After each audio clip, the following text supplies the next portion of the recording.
Volta mais um boletim informativo aqui do nosso canal e as notícias estão explodindo, gente, tá? Nas principais manchetes do país, do Brasil, e é claro que eu vou estar aqui trazendo absolutamente todas, pelo menos as mais importantes e mais impactantes. Pode ter certeza que eu vou colocar aqui agora, a partir de agora, nesse vídeo para todos vocês. Tribunal de Contas da União, gente, o TCU, acaba de soltar uma bomba gigante que atingiu em cheio o ministro do STF, Alexandre de Moraes. Bomba gigante do TCU, Tribunal de Contas da União, contra Alexandre de Moraes. E a coisa, gente, é tão grave que acendeu um alerta gigante dentro do STF, gente. Tá sendo considerado uma grande tragédia dentro do STF, isso que acabou de ser revelado pelo Tribunal de Contas da União contra o Alexandre de Moraes. E é um desespero que chama, gente, tá? STF entra em desespero, entra em pânico com essa notícia que foi divulgada, confirmada aqui agora. Outra notícia urgentíssima, tá?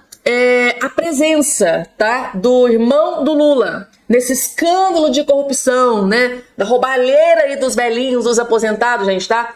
A presença do Frei Chico, irmão do Lula, nesse escândalo de corrupção vai trazer um problema gigante pro Lula, né, sem precedentes, gente, tá?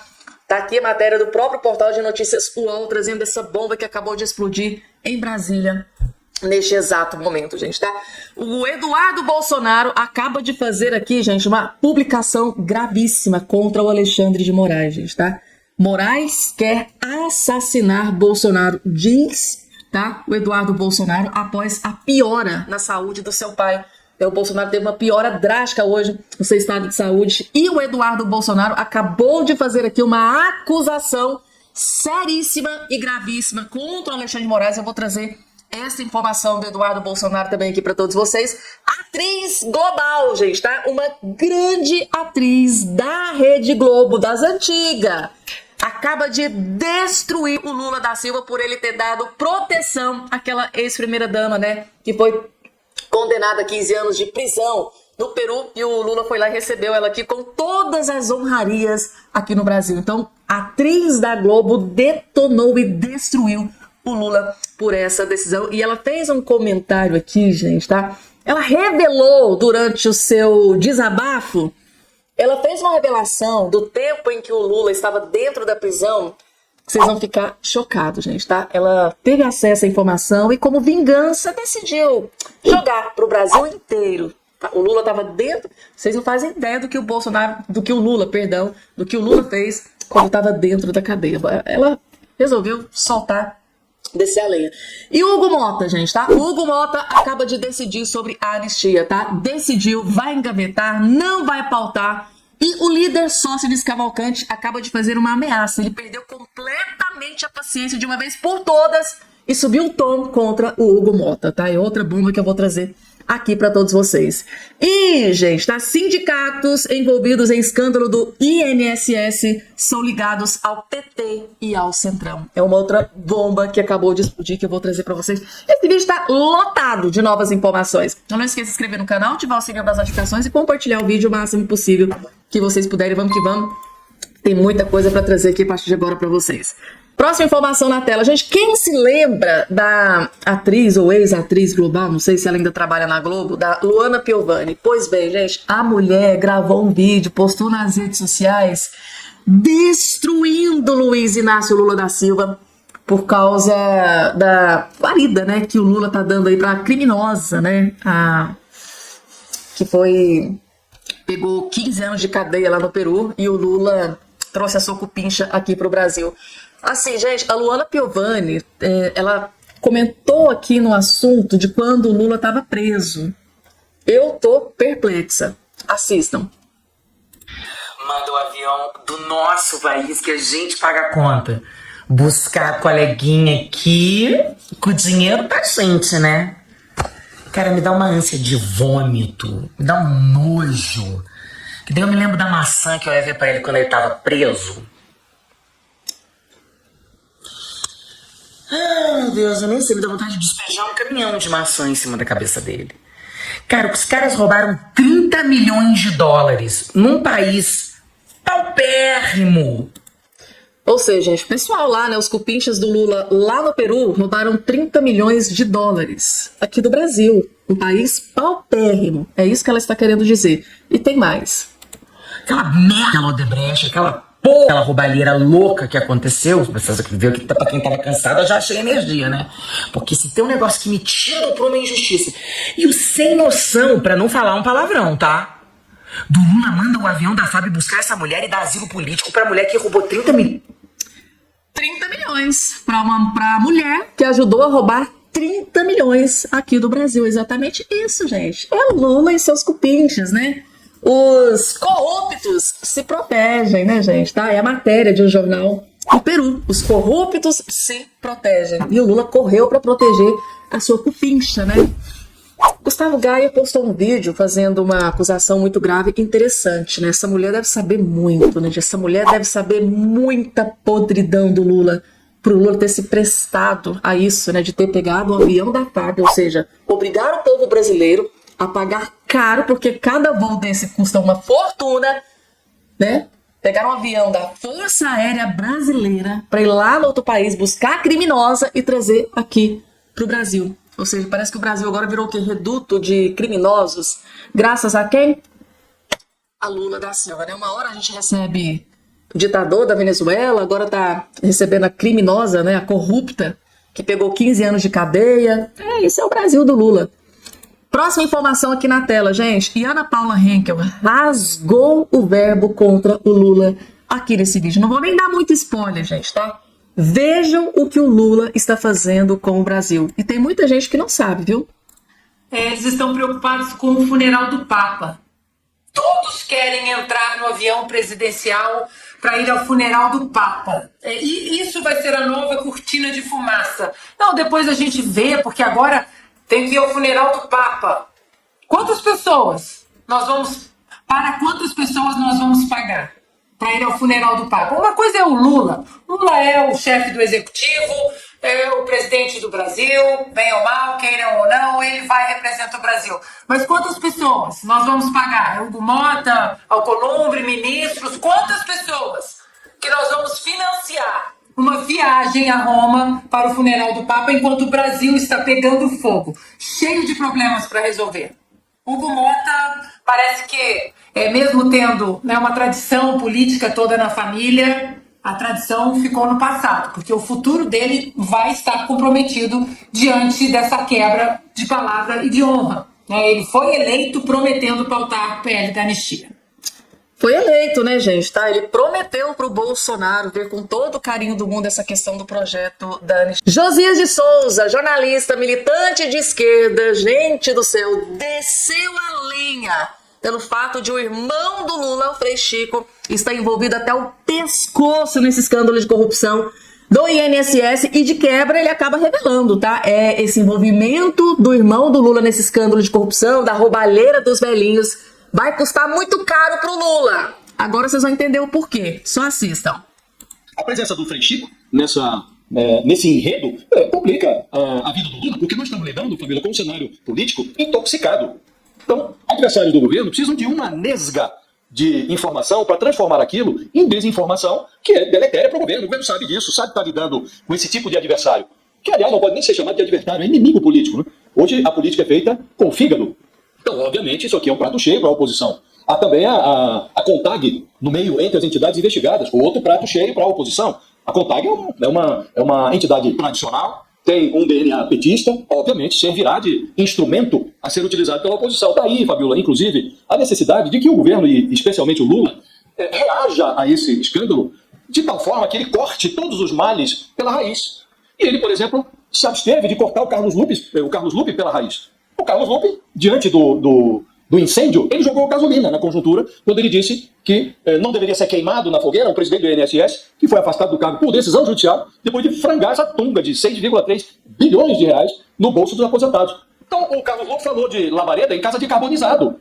E está lá no cargo, foi mantido no cargo. Afastaram o presidente do INSS, o Alessandro Stefanuto, cuja exoneração, aliás, o Carlos Lupe disse de manhã que não aconteceria, ele descartou a exoneração. Aí, no final da tarde, o Lula mandou exonerar, mandou publicar rapidamente no Diário Oficial. Agora, o Lula teria feito um bem a si mesmo se tivesse mandado também para o Diário Oficial o nome do Carlos Lupe, a exoneração do ministro da Previdência. Porque não é possível manter esse ministro, porque o ministro ficou nu. O Carlos Lupe hoje está trafegando pela conjuntura pelado. Como é que é possível um escândalo desse tamanho, a pasta da Previdência alertada em 2023, desde 2023, e o ministro permitiu que isso proliferasse? Descobriu-se depois que esse Stefanuto, que era filiado ao PSB de bola, estava já afiliado, foi filiado agora, meses atrás, ao PDT, ele mudou de partido, porque o Carlos Lupe tinha planos políticos para ele, desejava fazê-lo candidato a deputado por São Paulo. Então é tudo muito esquisito. E não é possível. Ninguém está dizendo aqui que o ministro passou a mão em dinheiro de aposentado. Mesmo no caso do presidente do INSS, ele está lá, foi afastado a pedido da Polícia Federal, que não o pediria, não faria esse pedido, e a justiça não autorizaria, se não houvesse indícios eloquentes. Mas ninguém está dizendo que ele é culpado. Não. Mas o que se está a dizer aqui é que o governo não pode contemporizar com suspeitas. Havendo a suspeição, é preciso afastar. Então, o Lupe, o presidente do INSS, na melhor das hipóteses, foram todos apenas incompetentes. Na pior das hipóteses, foram cúmplices do assalto. Em qualquer das hipóteses, eles devem exercitar o sacrosanto direito de defesa, seja defesa política, seja defesa jurídica, muito longe dos cofres. E o Lula não enxergou isso. O Lula já tem maturidade para verificar que certas coisas não podem esperar no tempo. E ele expôs aqui. Ele errou. Ele errou ao não incluir entre os exonerados o Carlos Lupe. Então, na opinião aqui, né, gente, do Josias de Souza, o Lula tem que mandar embora, tem que demitir o ministro da Previdência, o Carlos Lupe. E aí, pessoal, vocês concordam? Eu, pela primeira vez, eu concordo em gênero, número e grau, porque a Previdência estava sendo alertada. O Lupe, gente, o Carlos Lupe já sabia disso aqui desde 2023 e deixou a coisa enrolando. Aí a PF teve que agir, fazer todo esse estardalhaço, porque se não tivesse acontecido isso aqui agora, gente, tá? Essa mega operação da Polícia Federal junto com a CGU, o governo Lula, gente, ia estar passando isso aqui, ó. Ia passar despercebido até chegar ao final do mandato do Lula, porque é sempre aquela questão. Para não sujar a imagem do Lula, vamos deixar tudo quieto. Ah, teve um ministro abusador, estava abusando lá das mulheres. Todo mundo sabia, mas não vamos falar nada porque pode sujar a imagem do Lula, que pretende se reeleger em 2026. Ou seja, estavam roubando os velhinhos, estavam roubando os aposentados, todos sabiam do que estava acontecendo. E, gente, nada, absolutamente nada foi feito. Só mandou-se alguns embora, principalmente o presidente do INSS, mandou embora porque a lama explodiu no ventilador, não tinha mais o que fazer. Agora, com a presença, então, do irmão do Lula presente em todo esse escândalo, gente, complica, mas complica, sim, muito mais. E aí, gente, o que é que vocês acham aqui dessa opinião do Josias de Souza? Carlos Lupe, né, o ministro da Previdência, tem que ser mandado embora também, junto com o resto da corja que estava aí, né, ao que tudo indica conivente, porque se sabia que estava tendo roubalheira, se continuou deixando, no mínimo, né, a gente pode, né, abre precedentes para a gente interpretar que estava conivente. Tudo em nome da... Não pode queimar a imagem do governo Lula, porque no governo Lula tudo é maravilhoso, é o melhor governo do mundo, porque vai salvar o Brasil, que o Lula é o salvador da pátria, que não pode nada de negativo, pode sujar o nome do Lula. E aí, tá, gente, tá? Os velhinhos estavam se ferrando e se lascando e todos sabiam dentro do governo Lula. Coloca aí embaixo a sua opinião, gente, tá? Próxima informação na tela, gente. Eduardo Bolsonaro fez uma acusação gravíssima contra o ministro Alexandre de Moraes, tá? Moraes quer assassinar Bolsonaro, diz Eduardo, após piora do pai, depois da visita da oficial de justiça, né, gente? Tá aqui, ó. O deputado federal licenciado Eduardo Bolsonaro afirmou nessa quinta-feira que o ministro Alexandre de Moraes quer assassinar o ex-presidente Bolsonaro. A declaração se deu depois de uma piora clínica do quadro de saúde do pai do congressista. Segundo o boletim médico divulgado, Jair Bolsonaro apresentou um aumento na pressão arterial e uma piora nos exames hepáticos, tá? Nessa quarta-feira, o ex-presidente réu tal. E a postagem diz aqui, ó, em tom irônico, o filho 3 de Bolsonaro sugeriu que a intimação tem relação com a mudança no quadro de saúde do pai. Escreveu que só há uma resposta para isso. Moraes quer assassinar Bolsonaro, tal qual fez com o Clezão, em referência ao caso do Clérison Pereira da Cunha, que morreu enquanto estava preso no complexo da penitenciária da Papuda. Tá aqui, gente, tá? Quem poderia imaginar que ser intimado numa UTI de hospital 10 dias após uma cirurgia de 12 horas levaria a uma piora de saúde? Só há uma resposta para isso. Moraes quer assassinar Bolsonaro, tal qual fez com o Clesão, gente, tá? Gravíssimo a postagem do Eduardo Bolsonaro, porque, segundo ele, Alexandre de Moraes quer aniquilar, derrubar, destruir, assassinar Jair Messias Bolsonaro. Gente, coloca aqui embaixo a opinião de todos vocês, tá? Porém, Hugo Mota, gente, acabou de decidir, tá? Agora, neste exato momento. Ontem ele participou, né, de um jantar com o Lula e com Davi Alcolumbre, claro, dentre outras autoridades. E após esse jantar com o Lula, ele bateu o martelo. Não vai colocar para votação o projeto da anistia, ou seja, vai engavetar. E o Sóstenes Cavalcante, tá, o líder do PL que está lutando para que esse projeto seja colocado para votação, acabou de subir o tom contra o Hugo Mota. Eu vou trazer o vídeo daqui a pouco para vocês. Tá aqui, ó. Hugo Mota anuncia oficialmente que não irá pautar a anistia dos presos do 8 de janeiro. Em conversas com os líderes, foi decidido pelo adiamento da pauta da urgência da anistia. Adiou, e assim, sem previsão de data, de iniciativa, de nada, gente, tá? Tipo assim, colocou na gaveta e parece que trancou a chave dentro. Parece que foi isso, tá aqui o vídeo. O Colégio de Líderes discutiu de forma exaustiva, onde todos os líderes presentes, que representam algo em torno de quase 500 parlamentares, alguns líderes estiveram ausentes, e especificamente sobre o tema da urgência da anistia, se foi decidido pelo adiamento da pauta desse requerimento de urgência. Por que esse adiamento foi a decisão? Porque parlamentares que representam mais de 400 parlamentares na casa, parlamentares e líderes, melhor dizendo, líderes que representam mais de 400 parlamentares na casa, decidiram que o tema não deveria entrar na pauta da próxima semana. Isso não está dizendo que nós não seguiremos dialogando para a busca de uma solução para o tema. Nós seguiremos conversando, principalmente também com os partidos que estão defendendo a pauta, ou seja, os partidos que fazem a oposição, o PL, o Partido Novo, que aqui defenderam a inclusão na pauta com muita força e de maneira também legítima, para que a casa possa encontrar uma saída para esse tema. Eu tenho que, enquanto presidente, decidir a pauta. A pauta é um poder do presidente. Blá, blá, blá, blá, blá, blá, gente. Tá mais um jantar com o Lula, com o Davi Alcolumbre, e depois desse jantar, mais uma vez, o Hugo Mota sai de lá com a cabeça feita. Ai, ai. E aí, gente, tá? O Sóstenes Cavalcante foi pra cima com tudo, gente, tá? Foi pra cima com tudo com o Hugo Mota, perdeu a paciência e rasgou o verbo. Vejam só o que vai acontecer. O presidente Hugo Mota, até agora, tem agradado o governo. A maioria dos liderados e presididos pelo presidente Hugo Mota assinou a necessidade da urgência do PL da anistia. O PL da anistia é um PL humanitário. E o nosso limite do PL está estabelecido nesta minha fala aqui hoje. Tudo na política tem limite. Tudo. O presidente Hugo Mota pediu que os líderes não assinassem, eu respeitei. Ele pediu um tempo, nós demos o tempo.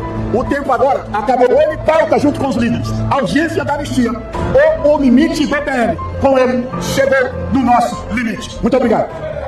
Sóstenes Cavalcante, líder do PL, que está nessa luta incessante pela aprovação do projeto da anistia, subiu o tom contra o presidente da Câmara, Hugo Mota. Acabou a paciência, tá, gente? Tá? A paciência do PL, a paciência, né, dos aliados do Bolsonaro chegou ao limite, tá aqui. E segundo informação de bastidores, voltou a obstrução, gente, tá? Tinham dado um tempo da obstrução, agora voltou novamente. Eu tive acesso aqui a um vídeo, gente, olha que interessante. Após a coletiva, o Hugo Mota, vou até colocar aqui agora na tela para ficar melhor para vocês visualizarem.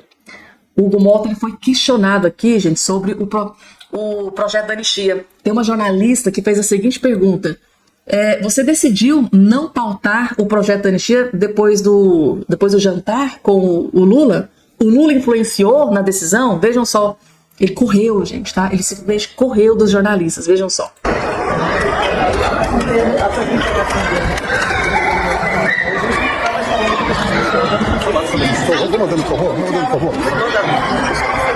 Você tá atrapalhando, por favor. Não para, por favor. Presidente, foi um pedido do Lula ontem, nesse jantar que teve, a questão da anistia? Não para, por favor. Não. Foi, presidente? Abre, irmão. Como você acha que pode vir essa discussão? No próprio Congresso? Especial não é uma possibilidade da nossa avaliação? Covarde, gente, tá? O nome disso aqui é covardia. Ele foi questionado, tá? Tá aqui, gente, saiu pela tangente, né? Tá aqui, Hugo Mota, né, covarde, saiu pela tangente, não respondeu a pergunta da jornalista, tá? Foi a pedido do Lula, que desistiu de pautar o projeto da anistia, ele não teve coragem de responder, gente, tá? Sabe, você já viu aquele ditado que quem cala consente? Gente, jantar com o Lula, com Davi Alcolumbre, no dia seguinte ele toma a decisão de que não vai pautar o projeto da anistia. Alguém tem alguma dúvida de que Lula possa ter influenciado nessa decisão de hoje? Da mesma forma que ele participou de um jantar na casa do Alexandre de Moraes e ele mudou da água para o vinho drasticamente. É um homem completamente... É um fantoche, gente, tá? É um fantoche. Ou seja, se o Lula falou, a água parou. É o Lula que manda no presidente da Câmara. Em pensar que ele prometeu pro Bolsonaro, né, gente, dar atenção especial para essa questão do projeto aí da anistia. Próxima informação na tela, gente, tá? A questão do Bolsonaro repercutiu na imprensa internacional. The Times repercute intimação de Bolsonaro na Inglaterra, gente. Tá aqui, ó. O jornal britânico The Times, com sede em Londres, repercutiu nesta quinta-feira em sua conta no Instagram a intimação recebida pelo ex-presidente Bolsonaro durante o período que está internado na UTI do hospital em Brasília, tá? O ex-presidente Jair Bolsonaro foi intimado judicialmente enquanto se recupera em um hospital em Brasília, tá? Informa o The Times. Ele tem 5 dias para responder as acusações relacionadas a uma suposta tentativa de golpe. Tá aqui. Além disso, o jornal complementa que em março deste ano, o STF decidiu que Bolsonaro deverá ser julgado por supostamente tentar derrubar o governo depois de perder as eleições em 22. Tá aqui, gente, matéria do The Times, né? Um dos jornais mais renomados no mundo inteiro, falando sobre esse acontecimento cabuloso, né? O Alexandre de Moraes mandar um oficial de justiça dentro do leito do UTI, porque isso foi tão assim... Isso foi tão assim, gente, grave, que até a imprensa internacional repercutiu essa questão envolvendo o Bolsonaro. Na manhã de hoje, o ministro Gilmar Mendes, do Supremo, pediu destaque do julgamento sobre a manutenção da prisão do ex-presidente Fernando Collor de Mello. Agora, a discussão que estava sendo conduzida virtualmente será transferida para o plenário físico do Supremo. A data para a retomada do julgamento ainda não foi definida. Até lá, Collor vai permanecer preso. O placar está em 4-0 a favor da manutenção da prisão, com os votos de Alexandre de Moraes, Barroso, Flávio Dino e Edson Fachin. O ex-presidente Collor foi preso na madrugada de hoje em Maceió, após decisão do ministro Alexandre de Moraes. O político vai cumprir pena de 8 anos e 10 meses em regime fechado pelos crimes de corrupção passiva e lavagem de dinheiro no âmbito da Operação Lava Jato. Depois da audiência de custódia, Moraes determinou que Collor comece a cumprir a pena em regime fechado num presídio da capital alagoana. A defesa do ex-presidente pediu prisão domiciliar por questões de saúde, alegando doença de Parkinson, apneia do sono grave e transtorno afetivo bipolar. Alexandre Garcia, muito boa noite, seja bem-vindo. Dia agitado por aqui no Brasil. O ex-presidente Fernando Collor, então, foi preso durante a madrugada de hoje, por volta ali das 4 horas da manhã. Ele vai ficar, então, preso numa ala especial do presídio em Maceió, numa ala individual pelo fato de ser ex-presidente da República. Muito boa noite, seja bem-vindo. Boa noite, Paula. Boa noite, Piotr. Boa noite, Cauti. Eu estou aqui na sua Itália. 25 de abril, dia da libertação, né? Um dia bem agitado por aqui em Milão, muitas manifestações patrióticas, né? Porque a resistência italiana resistiu ao fascismo do Mussolini, ao nazismo dos alemães, inclusive com a ajuda dos brasileiros conseguiu a liberdade de volta. É o dia da libertação, liberdade, que chega um dia, chega sempre, né? Aí a gente está vendo a liberdade de Collor ser tolhida em plena madrugada. A primeira coisa que me chamou a atenção foi como assim preso às 4 da madrugada? Não, é que ele já não estava mais no domicílio. Ele estava indo e já estava no aeroporto embarcando para Brasília, né? E agora que todo mundo estranha, há pouco eu estava num restaurante aqui na Piazza del Duomo, né? E um grupo dizendo, como assim? Né? Tanta gente foi solta, tanta prova foi anulada da Lava Jato, e agora é dentro da Lava Jato. Não venham me dizer que está fora da Lava Jato, porque foi uma ordem do juiz Sérgio Moro, né, de uma busca e apreensão lá no doleiro Youssef, né, que descobriram as notas aí envolvendo a Petrobras distribuidora e o ex-presidente. A grande questão de estranhamento. Vocês já levantaram aí com os brasão, né? Está aí o ex-governador do Rio de Janeiro, com programação de cinema, gravando todas as semanas, recomendando às pessoas, como hoje recomendou, aproveitem, vão ao teatro, vão ao cinema. Parece que está gozando com as diferenças da justiça brasileira. Então agora Collor fica lá em Alagoas, num lugar especial do presídio, porque ele inclusive já foi governador de Alagoas também, né?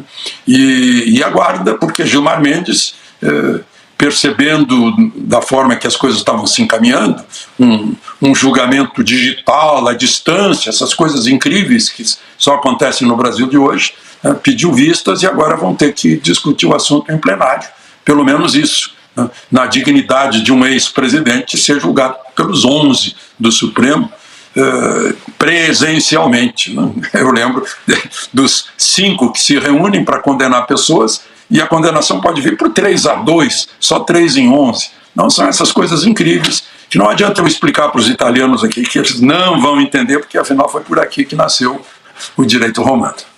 Próxima informação na tela, gente, tá? Uma bomba divulgada pelo Tribunal de Contas da União que atingiu em cheio o ministro do STF, Alexandre de Moraes. Isso aqui, gente, está acendendo um alerta gigante dentro do STF, tá? Está sendo visto como uma tragédia para o STF. O Alexandre de Moraes anda trazendo muitos holofotes para o STF. Isso pega muito mal para a imagem da Suprema Corte. TCU recebe denúncia para investigar Moraes por uso de avião da FAB. Mais um problema nas costas de Alexandre de Moraes. O advogado Enio Martins Murat, que havia denunciado à PGR, né, o suposto uso indevido do avião da Força Aérea Brasileira pelo ministro Alexandre de Moraes, do Supremo Tribunal Federal, para se deslocar de Brasília a São Paulo, né, em março, voltou a protocolar o pedido de investigação, dessa vez no Tribunal de Contas da União. Tá? Murat alega, baseado em informações publicadas pela imprensa, que Moraes teria utilizado o avião da FAB, da Força Aérea Brasileira, para interesse particular, inclusive para ir ao jogo do Corinthians no final do campeonato. Tá aí. Nessa terça-feira, o advogado decidiu recorrer ao Tribunal de Contas da União e protocolou novo pedido de investigação e punição ao ministro por suposto dano ao erário. A denúncia tramita em sigilo e, conforme os dados do sistema do tribunal, foi encaminhada à unidade técnica responsável e tem como relator o ministro Bruno Dantas. Moraes teria se deslocado de Brasília, até aí você já sabe, porque a gente já falou sobre essa questão umas 2.000 vezes. Ou seja, utilizar o avião da Força Aérea Brasileira para interesse próprio, para assistir jogo de Corinthians, é atentado contra o dinheiro público ao erário brasileiro, gente, tá? É muito, muito grave. Isso precisa ser esclarecido. É o mínimo, gente, tá? Trata-se de dinheiro do povo. Próxima informação aqui na tela. Gente, como eu sei que essa notícia aqui não vai aparecer no Jornal Nacional e nem no Fantástico da Vida, eu vim correndo trazer para vocês. Sindicatos envolvidos em escândalos do INSS são ligados ao PT e ao Centrão, gente. Que novidade, né, gente? Tudo de ruim que existe nesse Brasil. Escândalo de corrupção, roubalheira. Tudo tem o PT envolvido, é incrível. Duas das entidades sindicais investigadas por suspeitas de fraudes bilionárias em pagamentos do INSS têm vínculos políticos, tá? A Confederação Nacional de Agricultores, Familiares e Empreendedores, a CONAFER, é ligada ao Centrão, enquanto a Confederação, a CONTAG, é historicamente associada ao PT. Segundo fontes do INSS, ouvidas pela emissora CNN, a CONAFER é a mais ativa no escândalo. O principal elo do sindicato com o governo Lula foi André Fidelis, ex-diretor de benefícios do INSS. Ele foi exonerado em julho de 2004, segundo a reportagem do Metrópolis, né, que mostra esquemas fraudulentos de descontos dos vencimentos dos aposentados. Inclusive foi onde pode ter iniciado aí as investigações da CGU e da PF, gente, tá? Foi em cima de algumas denúncias feitas pelo portal de notícias Metrópolis, gente, tá? O portal de notícias Metrópolis tem sido uma pedra no sapato do governo Lula, tá? É um jornal que não é nem de esquerda nem de direita, tá? Tem hora que ele é mais de esquerda, tem hora que dá um passo para a direita, mas é assim, É aquele jornal que não fede nem cheira, gente, tá? Tá indo pra esquerda, depois vai um pouquinho pra direita, vem de novo pra esquerda. E tem feito muitas denúncias contra o governo Lula, né? E esse aqui explodiu. Então, é uma das matérias publicadas pelo portal de notícias Metrópolis, explodindo esse escândalo que estava acontecendo, essa roubalheira contra os aposentados, que foi o start, um dos starts ali para se dar início a essa investigação que culminou em tudo que aconteceu de ontem para hoje.